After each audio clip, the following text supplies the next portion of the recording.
অবতার পুরুষে ঈশ্বর দর্শন, অবতার চৈতন্যদেব। বৈষ্ণব গ্রন্থে আছে, বিশ্বাসে মিলয় কৃষ্ণ তর্কে বহুদূর। কেবল বিশ্বাস, কৃষ্ণ কিশোরের কি বিশ্বাস! বৃন্দাবনে কূপ থেকে নিজ জাতি জল তুলে দিলে, তাকে বললে তুই বল শিব। সে শিব নাম করার পর অমনি জল খেলে। সে বলতো ঈশ্বরের নাম করেছে, আবার কড়ি দিয়ে প্রায়শ্চিত্ত। এ কি! রোগাদির জন্য তুলসী দিচ্ছে। কৃষ্ণ কিশোর দেখে অবাক। সাধু দর্শনের কথা হলধারী বলেছিল, কি আর দেখতে যাব পঞ্চভূতের খোল।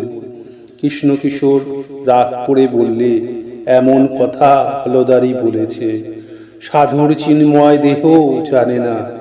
কালীবাড়ির ঘাটে আমাদের বলেছিল, তোমরা বলো রাম রাম, বলতে বলতে যেন আমার দিন কাটে।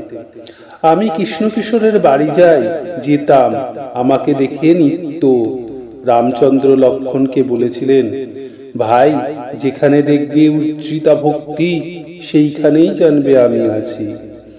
যেমন চৈতন্যদেব প্রেমে হাসে, কাঁদে, নাচে, গায়। চৈতন্যদেবের অবতার, ঈশ্বর অবতীর্ণ। শ্রীরামকৃষ্ণ গান গাহিতেছেন, ভাবে হবে বই কি রে ভাবনিধি শ্রী গৌরাঙ্গের। ভাবে হাসে, কাঁদে, নাচে, গায়, ফুকরি ফুকরি কান্দে,